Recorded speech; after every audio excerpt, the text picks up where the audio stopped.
जय माता लक्ष्मी। आइए आज हम लोग धनतेरस की कथा सुनते हैं। धनतेरस का पर्व दीपावली के 2 दिन पहले मनाया जाता है। यह दिन धन्वंतरि जयंती के रूप में भी प्रसिद्ध है, क्योंकि इस दिन समुद्र मंथन से भगवान धन्वंतरि अमृत कलश लेकर प्रकट हुए थे। लेकिन इसके साथ एक प्राचीन कथा भी जुड़ी है, जिसे सुनना और सुनाना भी शुभ माना जाता है। बहुत प्राचीन समय की बात है कि हिमालय प्रदेश में हिमकुंड नामक राजा का शासन था। उनके पुत्र का नाम हिमबान था। हिमबान का जब विवाह हुआ तो एक दिन उनकी पत्नी उनके भविष्य जानने के लिए ज्योतिषियों से प्रश्न किए। ज्योतिषियों ने उनके कुंडली देखकर कहा कि आपका विवाह शुभ है, लेकिन विवाह के चौथे दिन तेरा पति सर्पदंश से मर जाएगा। यह सुनकर वह स्त्री बहुत दुखी हुई, लेकिन वह साहसी और बुद्धिमान थी। उसने निश्चय किया कि वह अपने पति की रक्षा करेगी। चौथे दिन की रात, विवाह के चौथे दिन जब रात हुई तो उसने कमरे के सभी दीपक जला दिए, ताकि कमरे में कहीं भी अंधेरा न रहे। फिर उसने सारा आभूषण और सोने चांदी के सिक्के कमरे के चारों ओर ढेरी कर दिए।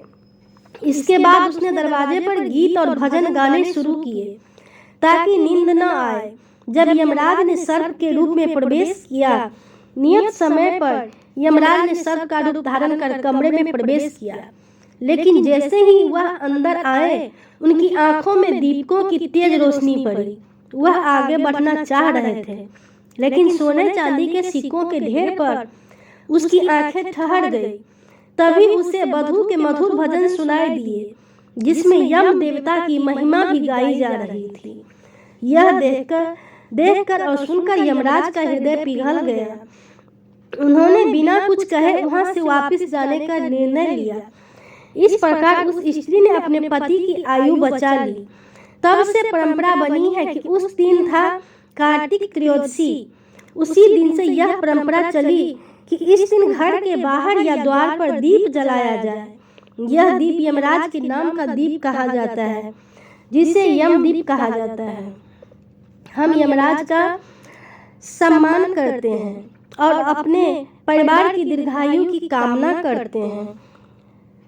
धनतेरस के दिन समुद्र मंथन से भगवान धन्वंतरि प्रकट हुए थे, जो आयुर्वेद के देवता माने जाते हैं। वे अपने हाथों में अमृत कलश लेकर आए थे। इसलिए इस दिन स्वास्थ्य, धन और दीर्घायु की आराधना की जाती है। धनतेरस के दिन का क्या किया जाता है? घर को साफ सुथरा किया जाता है, द्वार पर दीप जलाकर यमराज की पूजा की जाती है, सोना चांदी बर्तन या कोई मूल्यवान वस्तु खरीदी जाती है। इसे शुभ माना जाता है। धन्वंतरि देव की पूजा कर अच्छे स्वास्थ्य की कामना की जाती है। यह दिन स्वास्थ्य, समृद्धि और दीर्घायु की कामना के लिए मनाया जाता है। यह दीपावली उत्सव की शुरुआत का प्रतीक है। धन का अर्थ केवल पैसा नहीं है, बल्कि स्वास्थ्य और सुख